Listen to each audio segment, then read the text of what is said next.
Hi, Blair. Hi, good evening, and welcome to Life is Too Short. I'm really delighted. We have Lesley Traynor here today. We have Ian Maxtone, and we have Blair Ritchie. And we're going to, entertain you with a few poems.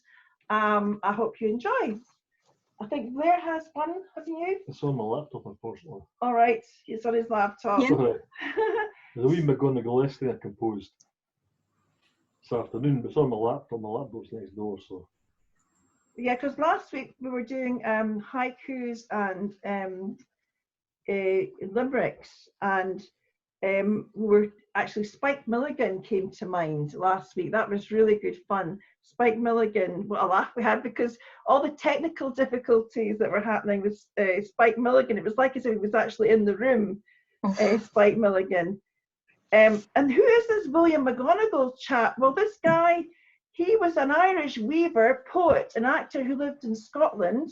He won notoriety as an extremely bad poet who exhibited no recognition of or concern for his peers' opinions of his work. And yet, he wrote about 200 poems, including the Tay Bridge disaster and the famous Tay Whale, which are widely regarded as some of the worst in English literature.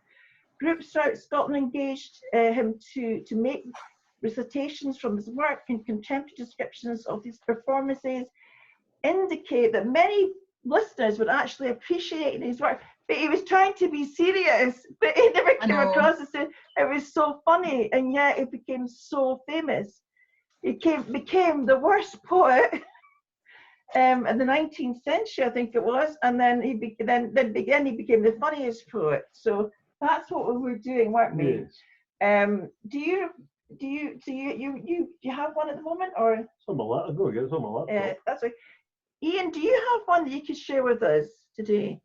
I do, if it's going to open, which it's thinking about.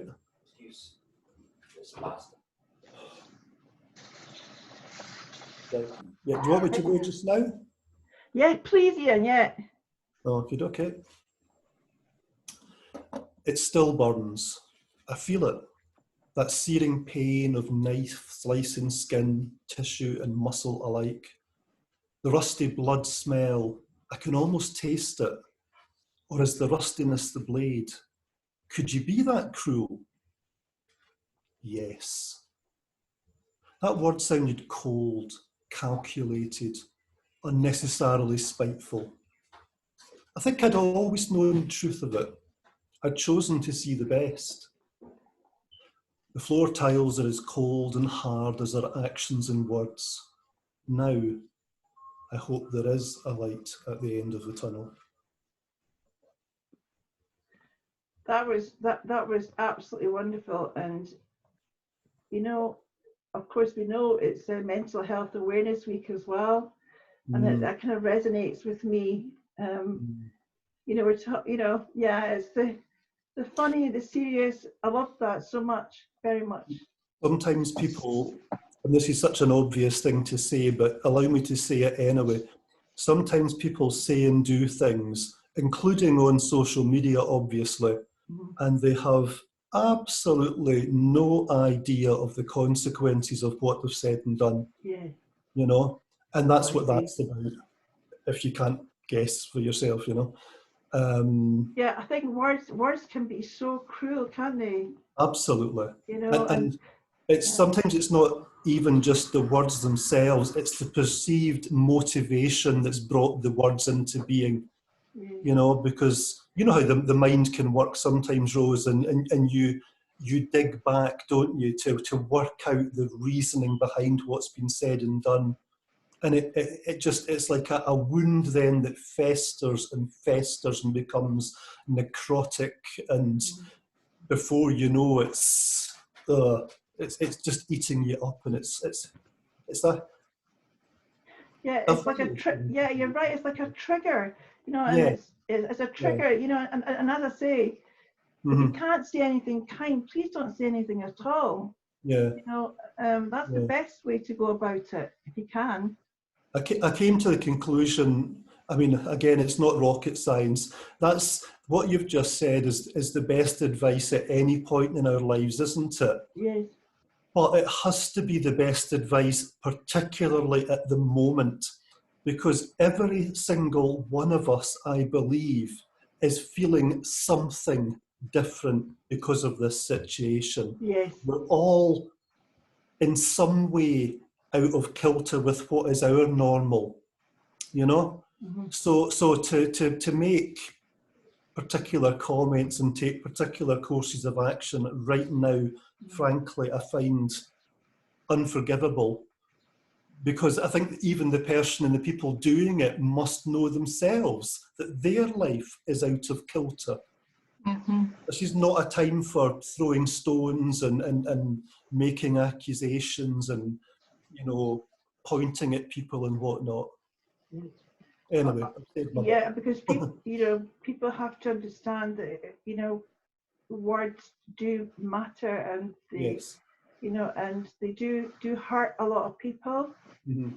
So, you know, be very careful what you write. Just be Yeah. kind. You know, that's the best thing to be.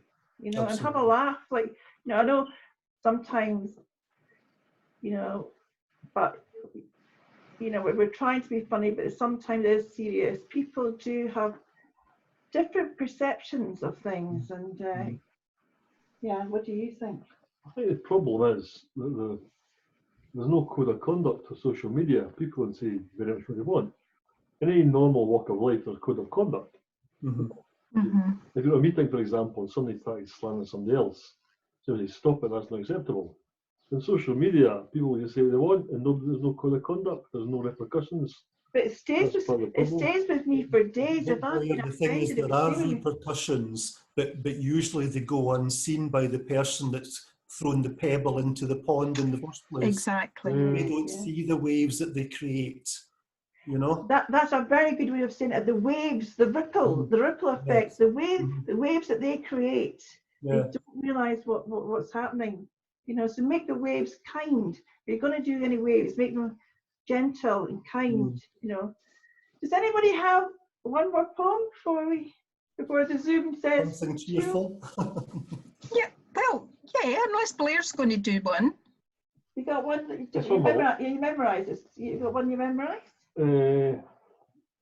Not really. Sorry, I was going to do McGonagall, but my own McGonagall-esque poem, but I just got back from the shops and it's on my laptop. The laptop's like the time I get it, I think we'll run out of time. Oh, we can do that next. Well, I do one that's quite light. Yes, Mhm. please. Right, okay then, right, hold on a minute. This is called Scones. Mm. Treacle, soda, apple and cinnamon, cheese, plain, with butter. Forget cream. Really? Forget cream. Jam, only raspberry. Scots have raspberry. Warm, not hot, best from the oven or griddle. Bounce between fingers, caught on floral tea plates, a cup of tea, preferably afternoon, in the front room. The Ritz, my mum's kitchen, rain battering down, home. Hey, I Lovely. love scones. I love afternoon tea. I'm hungry now. Well, I really enjoyed this. Next week you can you know, I've got a very short McGonagall poem. Yeah. Finishing. very short one. See, I don't know if we're going to cut off. I think this might be one of If so- McGonagall. It's very Go on. short. Go on then. On this hill there was a ducat. It's not there because somebody took it. That's it. Yeah.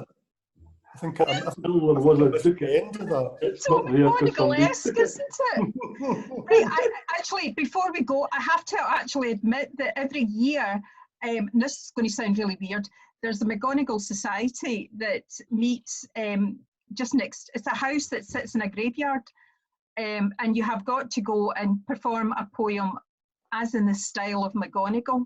Oh, let's go there. Where's that? It's in Glasgow. I Right. can't tell you over on here, but I'll tell you. I'll Well, tell you later. we can certainly social distance there, can't we? Just have to try our best. Between the gravestones, yeah. But, Just a weird location. Well, guys, you know, we've talked, you know, about McGonagall. We've talked about be kind. For Mental Health Awareness Week, please be kind. It means everything. And join us if you wish next week. You're most welcome. We always try to be cheerful and real as we can. That's right. Yeah. So can't wait to see you. Bye. Just time for the art of the week. Oh, yay! Who's this, nice. Ian? Beautiful. Sorry? Who's this artist? I don't know the art. M. Borthwick is the name, but I've no idea who the artist is. I just liked the colour of it, and I'm not a red person, so I'm quite surprised that I liked the colour of that. But I did, so there you go. Well, but behind me we have Blair's mum picture, because you know, when we're feeling anxious, that's a kind of picture. It's beautiful, but it's quite dark, isn't it? But it looks like the sun's trying to come through in that. There's a colour below the greyness of the clouds that looks like sunlight starting to come through. So there's hope on that horizon. That's what I'm seeing. There's always hope there. Yeah. Thank goodness for that. That's lovely. And so that's great. I've thoroughly enjoyed. I'm just going to say cheerio and see you next week. Okay, see you next week.